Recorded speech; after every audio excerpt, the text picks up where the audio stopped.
بسم اللہ الرحمن الرحیم. السلام علیکم ورحمۃ اللہ وبرکاتہ. الحمدللہ. الدرس الثامن. آج کا ہمارا 8واں سبق ہے.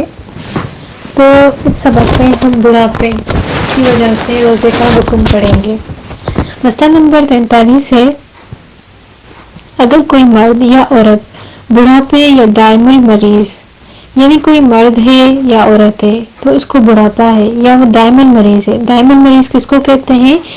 اس کو کہتے ہیں کہ ایسا مریض ہے جو ہمیشہ بیمار رہتا ہے، یعنی وہ ٹھیک نہیں رہتا. اس انسان کو دائمن مریض کہتے ہیں. ہونے کی وجہ سے وہ رمضان کا روزہ رکھنے پر قادر نہیں، یعنی قدرت نہیں ہے اس مرد یا عورت کو جس کا مرض کبھی ختم ہی نہیں ہوتا اور مستقبل میں بھی قادر ہونے کی کوئی امید نہیں ہے، اور مستقبل میں بھی ہمیں لگتا ہے کہ یہ اب ٹھیک نہیں ہوں گے اور صحت کی بھی امید نہیں، تو ہر روزے کے بدلہ میں تقریباً 2 کلو گندم یا اس کی قیمت فدیہ میں دے سکتا ہے. لیکن اس کے بعد اگر صحت یاب ہو گیا تو دوبارہ قضا کرنا ضروری ہے. اب آپ اس مسئلے کو ایسے سمجھ لیں کہ جیسے زید ہے. زید خدا نخواستہ ایسی بیماری میں مبتلا ہے کہ وہ، یعنی اس کو ہم دائمن مریض کہتے ہیں، یعنی اس کو ایسا مرض ہے جو اس کا کبھی ختم ہی نہیں ہوگا. ہمیں ایسا لگتا ہے اور ڈاکٹروں کا بھی یہی کہا ہوا ہے کہ یہ اب ٹھیک نہیں ہو سکتا. تو اس کے لیے رمضان کا روزہ نہ رکھنا صحیح ہے، جائز ہے. لیکن ہم اس کو کیا کہیں گے کہ آپ اس کا فدیہ ادا کریں. اور فدیہ کیا ہوتا ہے؟ 2 کلو گندم یا اس کی قیمت. یا تو آپ 2 کلو گندم دے دیں کسی مستحق کو، یعنی کسی غریب کو، ٹھیک ہے، یا اس کی قیمت 2 کلو گندم کی جتنی بھی قیمت ہوتی ہے اتنی قیمت آپ کو فدیہ میں دینی ہے. لیکن اس کے بعد اگر زید ٹھیک ہو جاتا ہے، اگر اللہ تبارک و تعالی نے اسے صحت دے دیے، تو اس نے جو بھی فدیے کے پیسے ادا کیے ہوں گے وہ سب ختم ہو جائیں گے، اور اس کے جتنے روزے قضا ہوئے تھے وہ سارے روزے اس کو دوبارہ رکھنے پڑیں گے.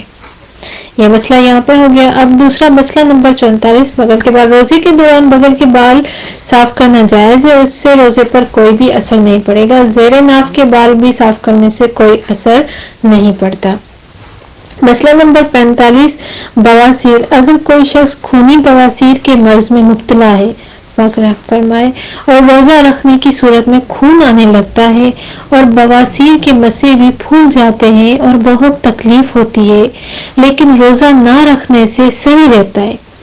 اس شخص کے ساتھ یہ مسئلہ ہے کہ اس کا مرض بواسیر کے مرض میں مبتلا ہے اور روزہ رکھنے کی صورت میں اگر وہ روزہ رکھتا ہے تو اس کا خون زیادہ ہوتا ہے اور بواسیر کے جو مسے ہیں وہ بھی پھول جاتے ہیں اور بہت تکلیف ہوتی ہے.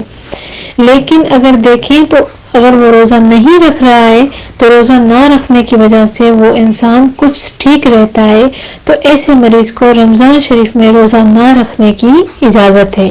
ہم اس کو کہیں گے کہ آپ روزہ نہ رکھیں. جب تندرست ہونے کے روزہ رکھنے کے قابل ہو جائے تو اس وقت فوت شدہ روزوں کی قضا کرے. فدیہ دینا اس کو کافی نہیں ہے. البتہ ایسا مریض جس کا مرض ہمیشہ رہنے والا ہو، یعنی ٹھیک ہونے کی امید ہی نہ ہو، جو ہم نے اوپر پڑھا ہے کہ ایسا مرض ہے کہ اس کی ٹھیک ہونے کی امید ہی نہیں ہے اور صحت سے نا امید ہو، تو فدیہ دینا جائز ہو جائے گا. لیکن اگر فدیہ دینے کے بعد تندرست ہو جاتا ہے اور روزہ رکھنے کے قابل ہو گیا تو فدیہ باطل کہتے ہیں ختم ہونے کو، اور فوت شدہ روزوں کی قضا کرنا لازم ہوگی. مسئلہ نمبر 46. روزے کی حالت میں مقعد کے اندر بواسیر کے مسوں کے زخم پر مرہم یا تیل لگانا منع ہے. مقعد کہتے ہیں جہاں سے پاخانہ وغیرہ آتا ہے. تو اگر بواسیر کے مسوں کے زخم پر مرہم، اگر کوئی ایسے بواسیر کے مرض کا کوئی مریض ہے اور وہ روزے بھی رکھ رہا ہے، ٹھیک ہے، تو اگر اس کی مقعد سے بواسیر کے مسوں کے زخم پر وہ مرہم پر تیل نہیں لگا سکتا.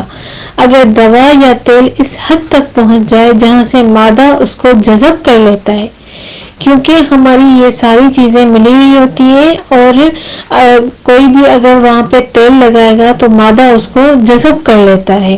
معدے میں ہمارا سارا کھانا جاتا ہے، تو یا وہ خود معدے میں پہنچ جاتا ہے وہ تیل، تو روزہ اس کا فاسد ہو جائے گا، اور اگر اس حد تک نہ پہنچنے کا احتمال ہو تو پھر مکروہ ہوگا، لہذا احتیاط ضروری ہے۔